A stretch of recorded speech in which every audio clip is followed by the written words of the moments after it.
යාළුවනේ අද මම ඔයාලට අලුතින් එළියට ආපු තමිල් අපරාධ ත්‍රාසජනක චිත්‍රපටයක් ගැන කියන්න යනවා. චිත්‍රපටියේ නම තිරේ මට දකින්න පුළුවන්.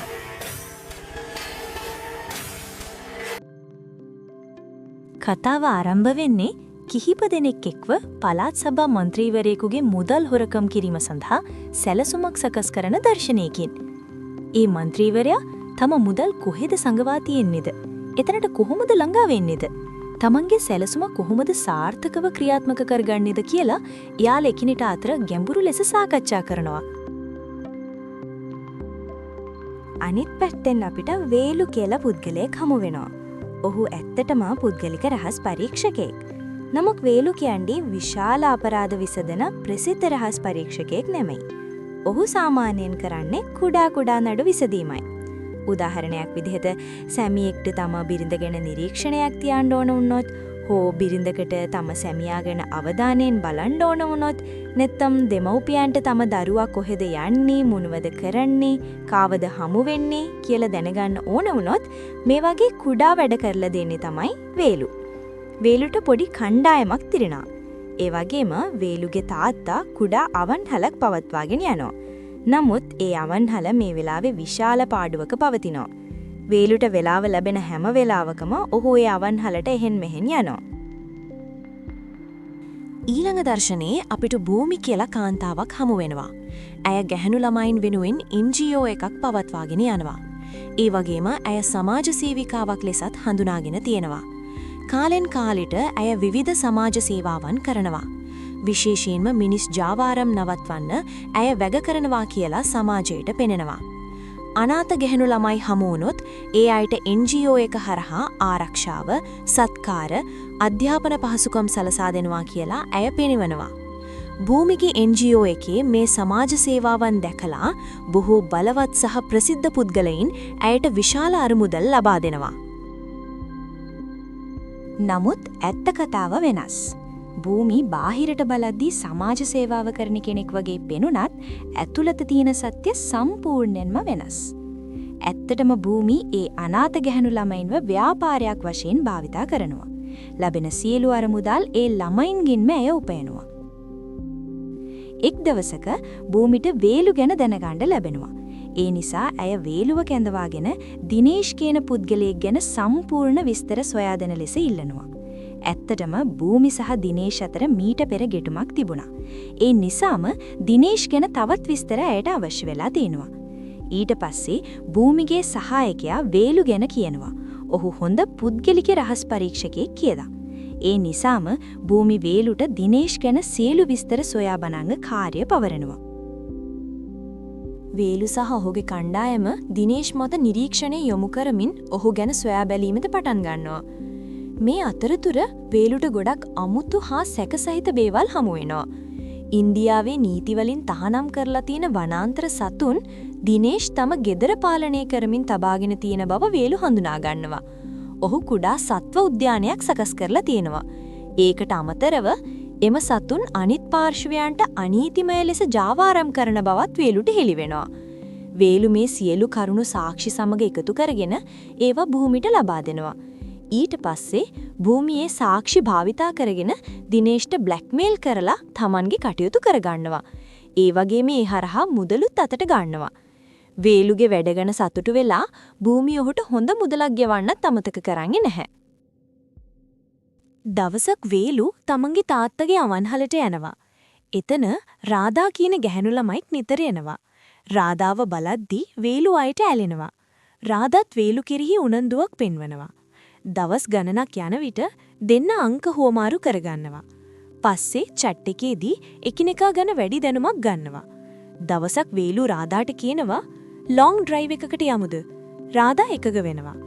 ගමන මැද වේලු ඇත්ත කියනවා. මම දැනටමත් විවාහකෙක්. අවුරුදු 6ක දරුවෙකුත් ඉන්නවා. දික්කසාද වෙන්න ඉන්නේ කියනවා. ඒක අහලා රාධාත් ඇත්ත කියනවා. මමත් විවාහකයි.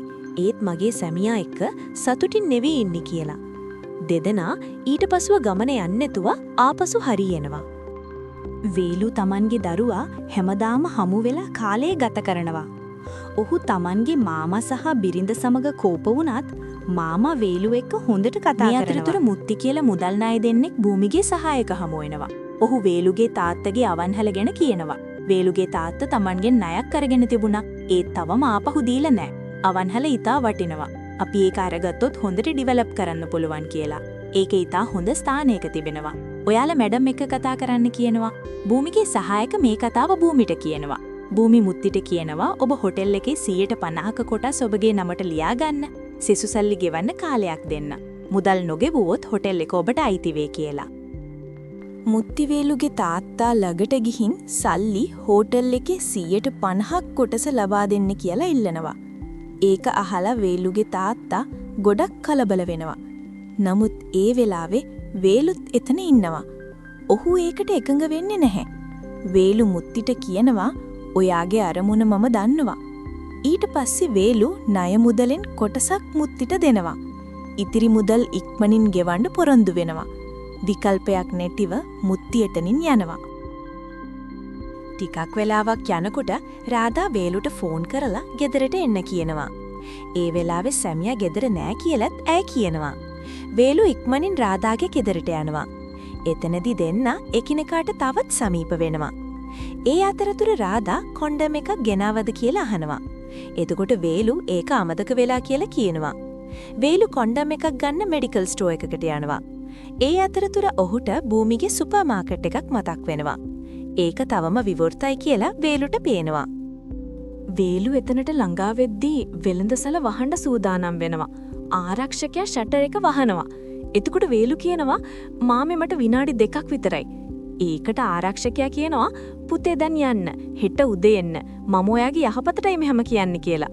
ඒකට පිළිතුරක් විදිහට වේලු කියනවා මාමේ මගේ යහපත තියෙන්නේ මට ඕන භාණ්ඩයකටත් විතරයි. ඒක කියලා වේලු අනිවාර්යෙන්ම ඇතුළට යනවා. නමුත් ඇතුළට ගිය වහාම වේලු පුදුම වෙනවා. ඒකට හේතුව මාස්ක් පැළඳගත් මැරයින් පිරිසක් වෙළඳසැල ඇතුළේ සිටින සියලු පාරිභෝගිකයන් ප්‍රාණ අපේට තියාගෙන සිටීමයි. ඒ වෙලාවේ ආරක්ෂකයා වේලුට කියනවා ඔයාගේ මරණය මෙතනම ලියවිලා තිබ්බ වෙන්න ඇති. ඒ නිසා තමයි ඔයා අනිවාර්යෙන්ම ඇතුළට ආවේ. මම කියපු කතාව ඔයා අහලා නෑ කියලා. හොරු වේලුවත් අනිත් පාරිභෝගිකයන් පෙළට එකතු කරනවා. එතකොට වේලු කියනවා සර් මම කොන්ඩම් එකක් ගන්න ආව විතරයි. ඒක අරන් මම යනවා. ඔයාලගේ වැඩ ඔයාලා කරගන්න කියලා. ඒකට පිළිතුරක් විදියට මාස්ක් පැළඳගත් හොරුන්ගෙන් එක්කෙනෙක් කියනවා පුතේ දැන් ඔයාව අපි යවන්නේ නෑ. අපේ වැඩ ඉවර වෙනකන් කවුරුත් යන්නේ නෑ කියලා. මෙතනට ආවම අපිට පැහැදිලි වෙන්නේ මේ ස්ටෝ එක ඇත්තටම භූමිගේම බවයි. මන්ත්‍රී භූමිට බාර දුන්න ඡන්ද ව්‍යාපාරයට අවශ්‍ය මුදල් මේ ස්ටෝ එක ඇතුලේ සංගවා තිබුණා. ඒ නිසාම ඒ මුදල් හොරකම් කරන්නයි මාස්ක් පැළඳගත් අය මෙතනට ආවේ. මුදල් හොරකම් කරගත්තට පස්සේ මාස්ක් පැළඳගත් අය ඇතුලේ හිටපු හැමෝටම කියනවා අපි දැනටමත් සියලු CCTV ෆුටේජ් මකලා දාලා තියෙනවා. අපේ වැඩේ දැන් ඉවරයි. ඔයාලට මෙතනින් ඕන දෙයක් අරගෙන යන්න පුරුවන්. CCTV වල ඔයාලගේ ෆුටේජ් කිසිම එකක් නෑ කියලා. මේක අහලා මේ වෙනකල් ජීවිතේට බය වෙමින් හිටපු මිනිස්සු හදිස්සියෙම සතුටටපත් වෙනවා. ඒ සමගම හැමෝම ස්ටෝ එකේ අතට අහුවෙන දේවල් අරගෙන පලා යනවා. වේලු Tamanට අවශ්‍ය කොන්ඩම් එක සොයන්න පටන් ගන්නවා. ඒ අතරතුර මාස්ක් පැළඳගත් එක් පුද්ගලයෙක් වේලු ළඟට එවිත් ස්ට්‍රෝබෙරි ෆ්ලේවර් කොන්ඩම් එකක් ඔහුට දෙනවා. වේලු ස්තුතියි කියලා එතනින් ඉක්මනින් පලා යනවා. වේලු ඉක්මනින් රාධාගේ නිවසට යනවා. රාධා අහනවා ඔයා මොකද මෙච්චර ප්‍රමාද වෙන්නේ කියලා. වේලු කිසිම දෙයක් විස්තර කරන්නේ නැහැ. ඔහු කියන්නේ කඩේ වහලා තිබුණේ. ඒ නිසා ස්ටෝ එකෙන් ගන්න වෙනා කියලා. දෙන්න බෙඩ්රූම් එකට යනවා. හදිසියෙම ඩෝ බෙල් එක ගහනවා. රාධා එකෙන් ෂොක් වෙනවා. ඇය වේලු එතනම සංගවාගෙන දොර විවෘත කරනවා. ඇවිත් තින්නේ ඇගේ සැමියා. රාධා අහනවා ඔයා කොහොමද මෙච්චර ඉක්මනින් ආවේ කියලා. ඔයා එන්න පැය 3ක් පමණ යනවා කිව්වා නේද කියලා. ඒකට පිළිතුරක් විදිහට සැමියා කියනවා අරේ යන්න ගිය වැඩේ හරි ලෙස සිද්ධ වුණේ නැහැ. ඒ නිසාම ඉක්මනින් ආවා කියලා. සැමියා වොෂ්රූම් එකට යන වෙලාවේ රාධා ඉක්මනින් වේලු එළියට යවන්න හදනවා. නමුත් ඒ මොහොතේ වේලු සැමියාගේ බෑග් එක ඇතුලේ මාස්ක් එකක් දකිනවා. ඒක දැකලා වේලු හදිස්සියෙම ෂොක් වෙනවා. ස්ටෝ එකේ ඇතුලේ හිටපු මාස්ක් පැළඳගත් හොරුන් අතර රාදාගේ සැමියාත් සිටියා. ඒ නිසාම ඔහුගේ බෑග් එකේ ඇතුලේ මාස්ක් එක තිබුණා කියලා වේලුට තේරෙනවා. වේලු එතනින් පිට වෙන්න කලින් රාදාගේ සැමියා වොෂ්රූම් එකකින් එළියට යනවා. ඒ වෙලාවේ වේලු ඔහුව දැක ගන්නවා. වේලු සහ රාදා අතර තිබුණ සම්බන්ධතාවය ගැන රාදාගේ සැමියා දැන් දැනගන්නවා. මොකද ස්ටෝ එකේද වේලුට කොණ්ඩම් එක දුන්නෙත් ඔහුමයි. රාදාගේ සැමියා රාදාට කියනවා මම ඔයාට කොච්චර ආදරය කළාද. ඒත් ඔයා මාව රවට්ටලා. ඔයාට ලැජ්ජාවක්වත් නෑ නේද කියලා.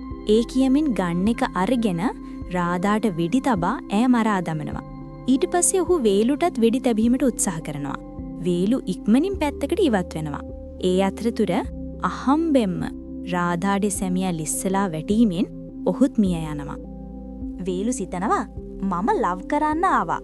ඒත් මේක සම්පූර්ණ ක්‍රයිම් සීන් එකක් වෙලා නේද කියලා.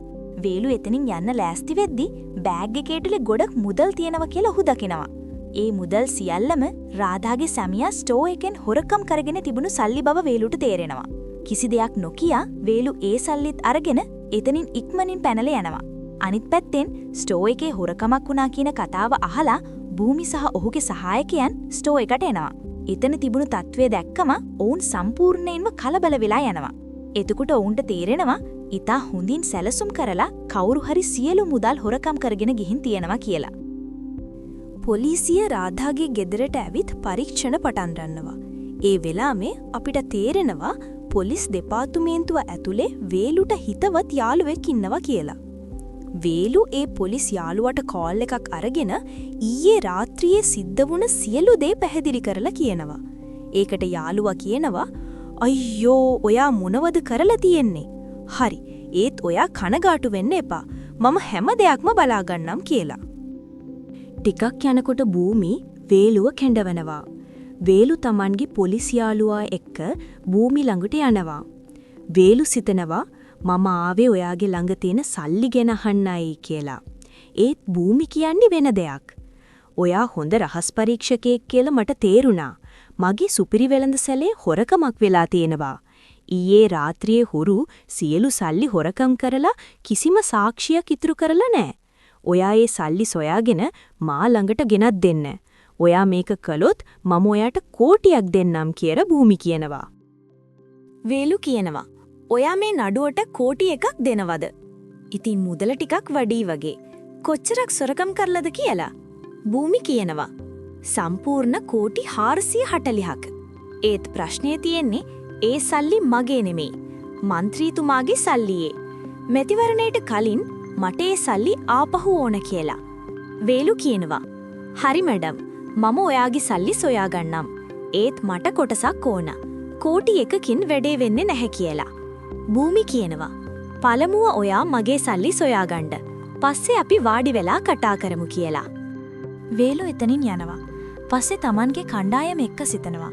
මෙච්චර දේශපාලනඥයෝ භූමි විශ්වාස කරලා ඇයි මෙච්චර සල්ලි දෙන්නේ කියලා.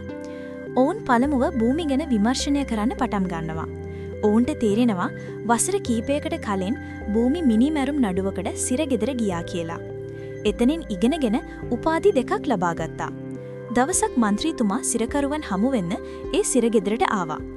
മന്ത്രിතුමා දැක්කම භූමි සිතුවා ජීවිතේ ඉදිරියට යන්න එවැනි තනතුරක් ඕන කියලා. ඉන්පසු ඈ മന്ത്രിතුමාගේ සහයෝගයෙන් වැඩ කිහිපයක් කළා. മന്ത്രിතුමා භූමි සිරගෙදරින් එළියට ගෙනාවා. පස්සේ භූමි Tamanගේ කල්ලී උදව්වෙන් മന്ത്രിතුමාට විරුද්ධ සියලු පුද්ගලයන් මරලා දැම්මා. වේලු සහ කණ්ඩායම භූමි ගැන සියල්ල දැනගන්නවා. වේලු කියනවා භූමි മന്ത്രിතුමාට කොච්චර සපෝට් කළත් ඒ සියලු ඇමතිවරු මෙච්චර සල්ලි භූමි භාරයට එහෙම නිකන් දෙන්නේ නැහැ. මෙතන අනිවාර්යෙන් කිසියම් ප්‍රශ්නයක් තියෙනවා කියලා. පස්සේ ඔහු Tamanගේ හැකර්ට කියනවා භූමිගේ ලැප්ටොප් එකේ හැක් කරන්න කියලා. එතනින් පස්සේ ඔවුන්ට හමු වෙන්නේ ඉතා සංසුන් කරවන නමුත් භයානක කරුණු කීපයක්. භූමි NGO එකක් කියන නාමයෙන් ගැහැණු ළමයින් බොහෝ දෙනා ගණිකා වෘත්තියට යොමු කරවනවා. Tamanගේ පාලනය යටතේ තියෙන ඒ ගැහැණු ළමයින් විශාල දේශපාලනඥයන් සහ ප්‍රබල ව්‍යාපාරිකයන් ළඟට යවලා ඔවුන්ගේ රහසිගත වීඩියෝ පච්ගත කරනවා. පස්සේ මේ වීඩියෝ භාවිතා කරලා භූමි ඒ සියලු දෙනාව බ්ලැක්මේල් කරනවා.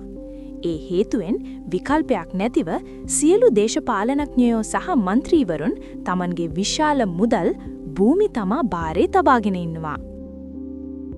අනික් පැත්තේ මාස්ක් හොරු සල්ලි කොහේ හරි සංගවනවා. ඒත් එතන සල්ලි තැබීම ආරක්ෂිත නැහැ. ඒ නිසා ඔවුන් සල්ලි ඔවුන් අතර බෙදා ගන්නවා. ඔවුන්ගින් එක්කෙනෙක් Tamanගේ කොටස ගෙදරට ගෙනියනවා. මෙච්චර සල්ලි දැක්කම ඔගොහේ බිරිඳ සතුටින් පිස්සු වෙනවා. ඔහු බිරිඳට කියනවා මේ සල්ලි මාස 3ක් යොදා ගන්න එපා. නැත්තම් අපි අල්ලනවා. මාස 3කට පස්සෙත් ඒවා ටිකෙන් ටික වියදම් කරන්න ඕන කියලා.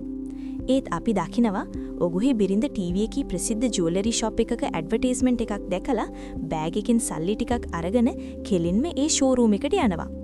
එතනින් නෑ ගොඩක් රත්තරන් බඩු ගන්නවා. ඔගොහේ සැමියාට පවා මේ ගැන කිසිම දෙයක් කියන්නේ නැහැ. අනික් පැත්තේ වේලු භූමි ළඟට ගිහින් කියනවා මම ඔයා ගැන හැම දෙයක්ම දැනගත්තා. දැන් ඔයා කනගාටු වෙන්න එපා. ඒ සීලු සල්ලි මම සොයා ගන්නම්. ඒත් මට එයින් 100%ක් ඕන කියලා. භූමි කියනවා ඔයා පළමුව මගේ සල්ලි සොයාගෙන ගෙනත් දෙන්න. අනික ඔයා එහෙම නොකළොත් මම ඔයා ගැන දන්නවා. ඔයා විවාහකෙක්, ඔයාට දරුවෙක් හිටිනවා. මම දරුවාව නැටි කරනවා කියලා. වේලු තමන්ගේ දරුවා ගැන බිය වෙලා ඒ සල්ලි සොයන්න පටන් ගන්නවා. වේලු ළඟ දැනටමත් මාස්ක් එක තියෙනවා. ඔහු මේ මාස්ක් එක කොහෙද හැදුවේ කියලා සොයා බලනවා. ඔවුන්ගේ තේරෙනවා මේ මාස්ක් එක විද්‍යාල සිසුවෙක් හැදුවා කියලා. වේලු ඒ සිසුවා ළඟට ගිහින් විමර්ශනය කරනවා. ඒත් මාස්ක් එක ගැන ඇහුවම ඒ සිසුවා වේලුව මුලා කරලා එතනින් පැනලා යනවා. පස්සේ සිසුවා හොරා සහ එයාගේ බිරිඳ ළඟට ගිහින් කියනවා කෙනෙක් මා ළඟට ආවා මාස්ක් එක ගැන අහගෙන කියලා. මේ අතරතුර වේලු සහ එයාගේ කණ්ඩායම හොරා ළඟට ඇවිත් කිහිප දිනෙක අල්ලනවා. ප්‍රශ්න කළ විට ඔවුන්ට තේරෙනවා සම්පූර්ණයෙන් පුද්ගලයන් 8 දෙනෙක් භූමිගේ කෝටි 440 හොරකම් කළා කියලා. වේලු දැනගෙන හිටියා මෙච්චර විශාල හොරකමක් මේ කුඩා හොරු හේතුවක් නැතුව කරන්නේ නැහැ. ඔවුන් ළඟ අනිවාර්යෙන් විශාල හේතුවක් ඇති කියලා. ඔවුන් වේලුට පැහැදිලි කරන්න පටන් ගන්නවා ඇයි මේ සල්ලි හොරකම් කළේ කියලා. ඇත්තරම වසර කිහිපයකට කලින් කලණි එකක් තිබුණා. ඒ කලණි එකේ පවුල් 66ක් ජීවත් වුණා. ඒ වෙලාවේ රියල් එස්ටේට් සමාගමක් ඒ පිරිස හමුවට ඇවිත් ඒ සියලු පවුල් ඉස්සරහා විශාල ඉදිරිපත් කිරීමක් කරනවා. මේ කලණි එක වෙනුවට අපි මෙතන විශාල වෙන්චර් එකක් දාන්න යනවා. ඒ වෙන්චර් එකේ ඔයාලා හැමෝටම ඉතා හොඳ ලක්ෂරි ෆ්ලැට්ස් තියෙනවා. ඒ කන්ස්ට්‍රක්ෂන් එක කම්ප්ලීට් වෙනකන් සෑම මාසයකම අපි ඔයාලට රුපියල් 25000ක් දෙන්නම්. ඒ වගේම ඇඩ්වාන්ස් එකක් විදිහට සල්ලි ටිකක් දෙනවා. මේ ඔෆර් එක අහලා ඒ සියලු පවුල් වල සමාජිකයෝ ඩීල් එකට එකඟ වෙනවා. ලිපි ලේඛන වලට අත්සන් තබනවා. ඒත් දවස් කිහිපයකට පස්සේ තේරෙනවා මේ සම්පූර්ණ දෙය විශාල වංචාවක් කියලා. අර മന്ത്രി ඡණ්ඩට සල්ලි හොයාගන්න උපක්‍රමයක් ලෙස තමයි මේ කරන්නේ. පස්සේ ඒ සියලු පවුල් වල අය උසාවියට යනවා. ඒත් මේ සියලු පවුල් වල අය ලිපි ලේඛන වලට අත්සන් කරලා තිබුණා. ඒ නිසා ඔවුන්ගේ නඩුව ශක්තිමත් වෙන්නේ නැහැ. දෙවනුව සමාගමට එරෙහිව ඔවුන් ළඟ කිසිම සාක්ෂියක් නැහැ. මේ විශාල වංචාවට පිටුපස ඒ മന്ത്രിතුමා ඉන්නවා කියලා ඔවුන්ට තේරෙනවා. ඒක දැනගත්තම බොහෝ පවුල් මුල සිටම සියල්ල අත්කර දමනවා. ඒත් ඒ සියලු පවුල් වලින් 8 දෙනෙක් එකතු වෙලා තීරණය කරනවා ඒ മന്ത്രിතුමාට කෙසේ හෝ පාඩමක් උගන්වන්න ඕන කියලා. මේ අතරතුර ඔවුන්ට තේරෙනවා මැතිවරණය ආසන්න නිසා മന്ത്രിතුමා තමන්ගේ සියලු මුදල් භූමිගෙන් ආපසු ගන්න යනවා කියලා. ඒ මුදල් ජනතාවට බෙදන්න. ඒ සියලු මුදල් භූමිගේ ස්ටෝර් එකේ තියෙනවා. මේක හොඳ අවස්ථාවක් කියලා හඳුනාගත්තට පස්සේ ඔවුන් සියල්ලෝම ඒ මුදල් හොරකම් කරනවා. ඒත් දැන් ඒ 8 දෙනාගෙන් එක්කෙනෙක් දැනටමත් මේ ගිහින්. ඒ රාධාගේ සැමියා. ඔවුන්ගේ කතාව අහලා වේලුට තේරෙනවා ඇත්තටම මේ අයට බොහෝ නරක දේවල් වෙලා තියෙනවා කියලා. ඒ නිසා ඔහු ඒ සීලු දෙනාව උසාවිය අසලට ඩ්‍රොප් කරනවා. මොකද දැනටමත් ඔවුන්ගේ ඉඩම් නඩුව පවත්නා නිසා. පස්සේ වේලු ළඟ තිබුණු සල්ලි ගෙනිහින් භූමිට දෙනවා. ඔහු කියනවා හොරකම කළේ පුද්ගලයෝ 8 දෙනෙක්. ඔවුන්ගෙන් එක්කෙනෙක් මිය ගියා. මේ සල්ලි යාළඟෙන් හම්බුණා. ඉතිරි සල්ලි ගෙනත් දෙන්න මම උත්සාහ කරනවා. ඒත් ඔයාගේ සල්ලි සම්පූර්ණයෙන් ආපහු ලැබෙද නැද්ද කියන්න බෑ. ඒත් මම සම්පූර්ණ උත්සාහ කරනවා කියලා. ඒ වෙලාවෙම අනිත් පැත්තෙන් ණය දෙන්නා වූ මුත්ති වේලුගේ පියා ළඟට ගිහින් තමන්ට ඉතිරිව තිබෙන මුදල් ඉල්ලනවා. මුත්තිගේ කතාවලින් කෝපයට පත්වන වේලුගේ පියා ගෙදර තිබුණු සියලු මුදල් එකතු කරගෙන මුත්තිට දෙනවා. ඒ මුදල් දැකලා මුත්ති හිතනවා මෙච්චර කාලයක් මේ මිනිහා ළඟ සල්ලි තිබුණේ නෑ. එහෙනම් දැන් හදිස්සියේ මෙච්චර සල්ලි කොහෙන්ද ආවේ කියලා. ඇත්ත කතාව තමයි වේලු ඒ මුදල් තිබුණු බෑග් එක Tamanගේ පියාගේ හොටෙල් එකේ තැබූ වෙලාවේ පියා රහසිගතව එයින් ටිකක් මුදල් ගත්තා. දැන් මුත්තිට දීලා තියෙන්නේ ඒ මුදල් තමයි. මුත්ති ඉක්මනින්ම භූමිගේ ඇසිස්ටන්ට් ෆෝන් කරලා කියනවා වේලුගේ පියා හදිස්සියේ මට සියලු මුදල් දුන්නා කියලා. භූමිගේ ඇසිස්ටන්ට් මේ මුදල් චෙක් කරලා භූමිට කියනවා මැඩම් මේ මුදල් අපේ මේවා. මොකද වේලු ගෙනත් දුන්නු බෑග් එකේ නෝට්ස් වල සීරියල් නම්බර් මුත්තිගේ නෝට්ස් එක මැච් වෙනවා. ඒ නිසා අපේ මුදල් හොරකම් කරන්නේ නැත්තේ වේලු කියලා. පස්සෙන් භූමිගේ ගෝලයා වේලු සහ ඔහුගේ පොලිස් යහළුවාද අල්ලා ගන්නවා. සියලු කතා අහලා වේලු භූමිට කියනවා මම ඉක්මනින්ම ඔයාගේ මුදල් සොයා ගන්නම්. කරුණාකර මගේ යාළුවා මුදා හරින්න කියලා. භූමිගේ ගෝලයා වේලුගේ යාළුවා මුදා හරිනවා. ඒත් ඔහු එතනින් යන මොහොතේම භූමි සමගින් වාහනයෙන් පැමිණි පුද්ගලයෙක් ඔහුට වෙඩි තබා තුවාල කරනවා. එතනින් පස්සේ භූමිගේ මිනිස්සු වේලුවට දෙඩිවස පහර දෙනවා. භූමි කෝපයෙන් කියනවා මම ඔයාට පිස්සෙක් වගේ පේනවද? මම ඔයාගේ කතාව අහන්න කියන්න සල්ලි කොහෙද සංගවලා තියන්නේ කියලා. භූමි වේලුගෙන් අහනවා. යාළුවනේ මෙතනට එක්වරම 3 wheel එකක් එනවා. එහි ඇවිල්ලා තියෙන්නේ වෙන කවුරුත් නෙවෙයි වේලුගේ මාමා. එයාව දැක්කම භූමි පුදුම වෙලා අහනවා. කවුද ඔයා? මෙතනට යාවේ කියලා. එතකොට වේලුගේ මාමා සංසුන්ව කියනවා. මම මෙතනට ආවේ මගේ බෑන වෙනුවෙන්. එයාව මා එක්ක අරගෙන යන්න. ඒකට භූමි කෝපෙන් පිළිතුරු දෙන්නේ. ඔයාගේ බෑනා මගේ සියලු මුදල් හොරකම් කරා. සම්පූර්ණ මුදල කෝටි 440ක්. වේලුගේ මාමා කියනවා ඒ මුදල් හොරකම් කරේ මගේ බෑන නෙමෙයි මමයි. ඇත්තටම ඒ පවුල් 66 අතරේ මමත් එකෙක්. වේලු අපිව උසාවියට ඩ්‍රොප් කළ වෙලාවේ ඔහු මාර දැක්කා. එතකොට මම ඔහුට සම්පූර්ණ සත්‍ය කිව්වා. භූමිගේ සියලු මුදල් අපි හොරකම් කළේ ඇයට පාඩමක් උගන්වන්න. අපි දවස් ගණනක් മന്ത്രിතුමා ගැන අවධානයෙන් නිරීක්ෂණය කළා. කොහෙද යන්නේ මොනවද කරන්න කියලා. ඒ අතරතුර අපිට තේරුණා മന്ത്രിතුමා Tamanගේ සියලු මුදල් භූමිගේ ස්ටෝ එකේ සංගවලා තේනවා කියලා. ඒ නිසා අපි සම්පූර්ණ සැලසුමක් හදලා ඒ සියලු මුදල් හොරකම් කරන්න.